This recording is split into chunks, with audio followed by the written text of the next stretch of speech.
ka mēs droši varam par viņiem. Tāds riktīgi garš dēls.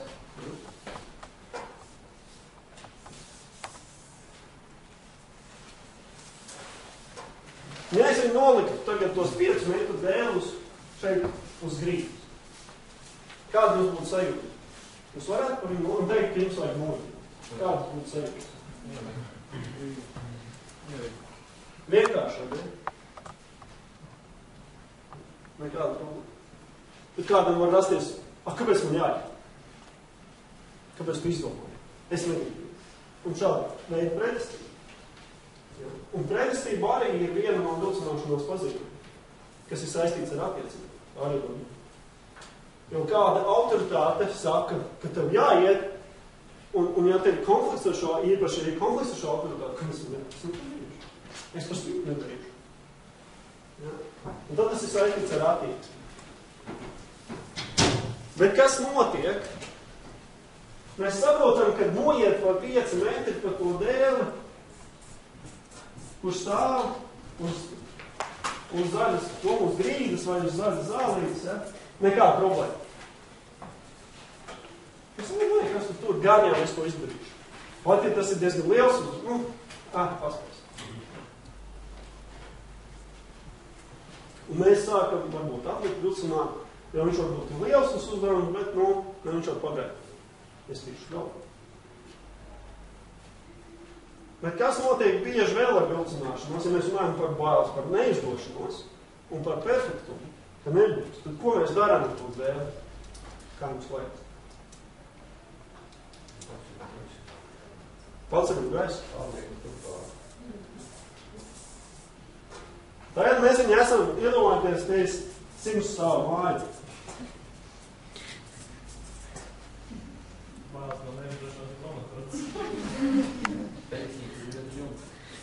Un tagad jūs, kas stāvā.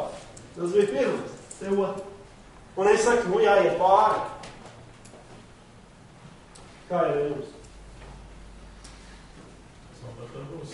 Kas man par to būs? Ej pats. Ej pats. Tātad ir dažādas opcijas. Bet neviens uzreiz nesaka, bet jūs pirms mīkļiem varējāt mierīgi noiet, tā kā viņš stāvēja uz zemes. Tas pats dēļ. Tikpat plats, tikpat izturīgs, tikpat 5 metri. Citi riski pavisam. Citi riski. Un mēs sākam tas tagad ir tas lielais uzdevums, kuru mēs, kas notiek, mēs esam sasaistījuši viņu. Tas ir tas perfektums mūsu. Mēs viņu esam pacēluši, viņš bija šeit. Vienkārši uzdevums. Un caur to mūsu perfektumu, vai to, ka mums jāizdodās, ja mēs sasaistam projektu atkal ar sevi, mēs viņu paceļam uz 100 stāju. Pieaug stress, vēl lielāks. Pieaug bailes, vēl lielāks. Un tagad viņš ir sasaistīts jau cieši ar mums. Un mēs nekustamies. Un esam ēlmu zīmējuši tagad. Iedomājamies, ka te pēkšņi tagad sāk degt ugunskurs. Mēs pastamies apakaļ un tur deg uguns. Ko jūs darat? Deg reāli uguns uz tās mājas ugunsvietas. Ja nav variants, ja uz Tajā brīdī, kad deg uguns, tieši tā, mums ir vienalga, cik skaisti mēs pāriesim. Mums ir vienalga, kā mēs tur izskatīsimies, kaut vai uz šļūktus, uz dīvainu, uz vēdru, vienalga, mums jātiek pāri par katru ceru. Tajā brīdī mēs vairs nedomājam, kā tas būs. Mēs to darām. Kādu varbūt vairāk motivēja, ja te ir otrā pusē atstāts mazs bērns. Kurš mums tūkst. Ja? Viens pats uz jums. Un tad mēs arī. Mēs nedomājam, kā mēs vienkārši ejam pāri. Un tas ir tad, kad mums pienāk termiņš, kurš sāk spiest. Jo tajā brīdī mēs vairs nedomājam, mēs gājam pāri. Ķepļap un pāri. Nav svarīgi kā, galvenais pāri. Un tad mēs esam. Un tas ir tas, kā bieži. Un kas notiek tad, kad mēs esam to paveikuši un esam pāri? Vai esam izdarījuši uzdevumu? Okay. Ir labi. Ko mēs vēl darām? Svinam. Tas būtu labi, ja izdarām secinājums. Un nākošais sākam savādāk. Jā, bet tā ir nākošais tā, es nekavētu. Noteikti. Jauns apiešanā. Jauns apiešanā. Pilnīgi. Jums labi sanāk, man nesanāk. Apņemties var. Apņemties var.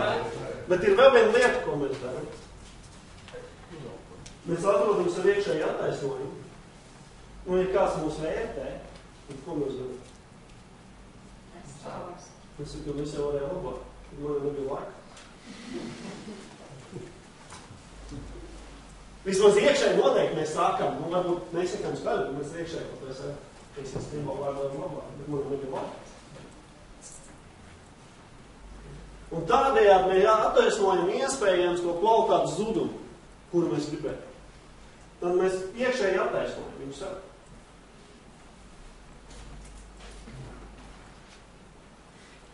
Jā, caur perfekcionismu mēs paceļam latīm kilometru virs zemes tā, ka jebkura neveiksma vai atteikums vispār ir neakceptējums. Nu, viņi ir tik augsti, ka nav iespējami. Nu, ja būs neveiksma vai mums atteiks, tad viss tas tā padās, kā bieži jaunam pārdevējam, viņš iet pie kāda klienta un viens pasaka, nē. Un viņam liekas, viss, es nevaru pārdot. Viss, es neesmu. Tas nevar. Jā, vai kādam vadītājam, kuram nav sanākusi kāda saruna, viss tā, es neesmu vadītājs. Ja tā latiņa ir tik augsts pacelt, man nav sanākusi gadu pārāk, viss. Vai man nesanās tas pasaules. Un tas pieprasījums iekšējais ir, ka jūs to izdarāt perfekti, bez nekādām bažām, ar pilnīgi apkārtējo akceptu, bez nekādas kritikas. Tas ir tas iekšējais pieprasījums. Psihologs.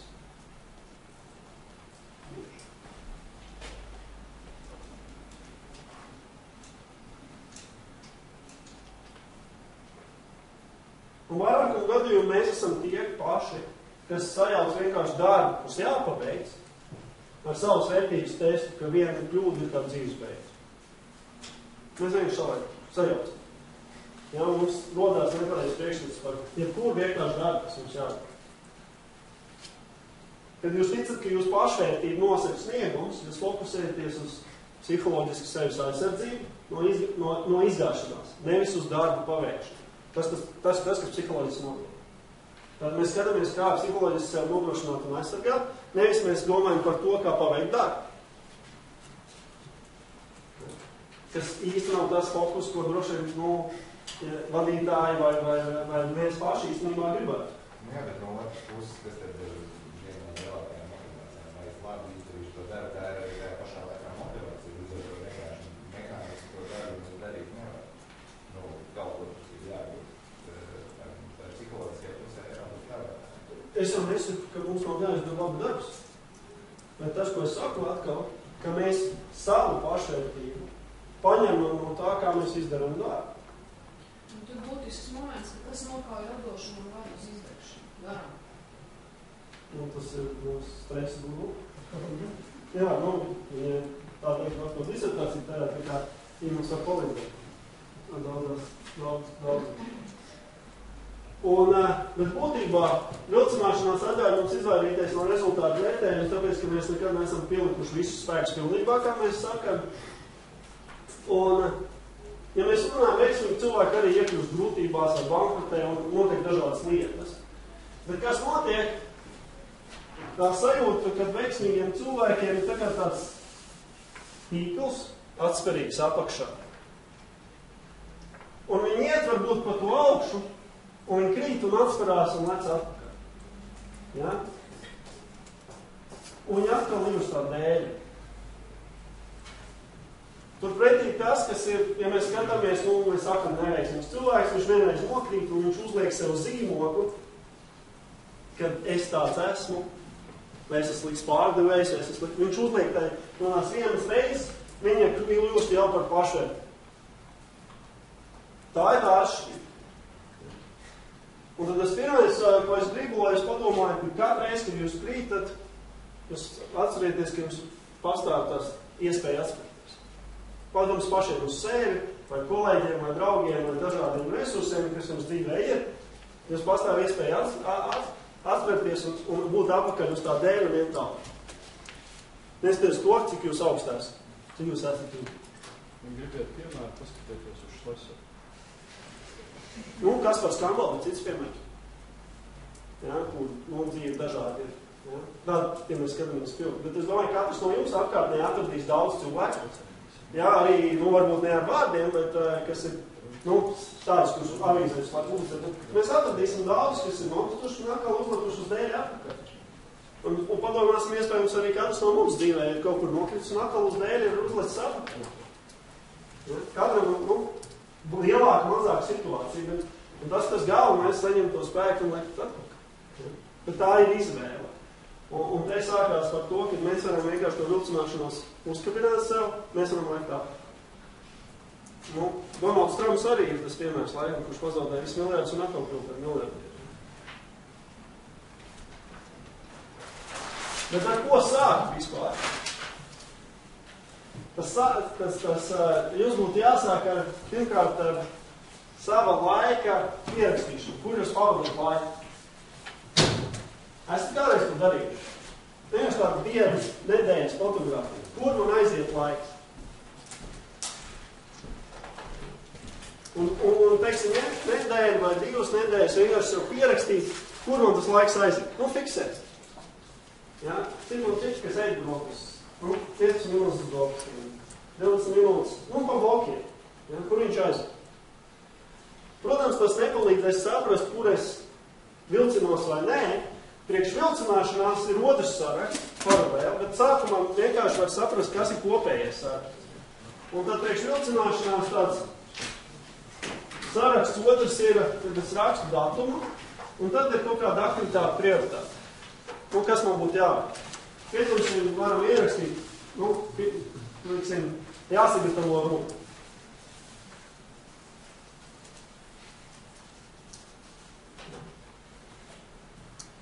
Bet tad es varu pavērot, tad, ja es zinu, ka es vilcinājos uz to, kas bija domas un sajūtas, kas man nāca prātā.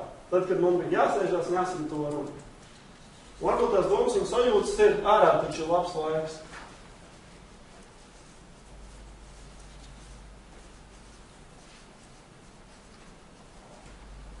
Un tad ir tāds, es teiktu, drīzāk ne spriedums, bet attaisnojums, ko es atrodu. Ja? Piemēram, tas attaisnojums varētu būt. Jāizmanto labais laiks, es iziešu ārā. Tad kāpēc man tagad jāstāv? Ja?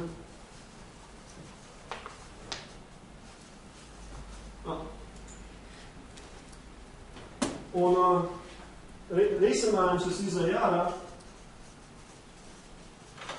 Un kas ir tās domas un sajūtas rezultātā, piemēram, man ir kaut kāda vainas sajūta pēc tam vakarā, ka es neesmu izdarījuši to, ko varēju izdarīt, tad ir nosis laiks un kāda vainas sajūta.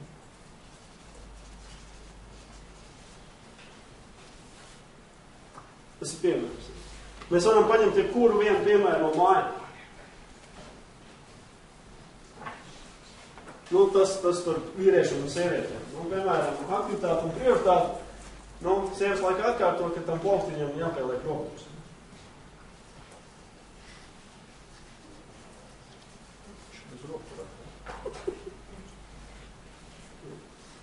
Kādas ir sajūtas?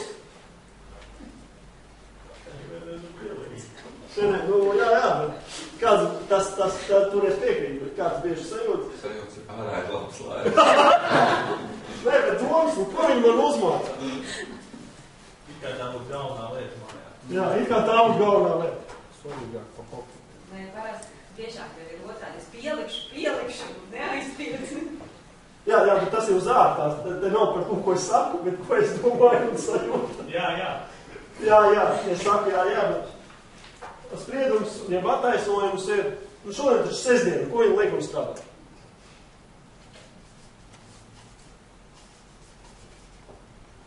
Un risinājums, es skatos futbolu.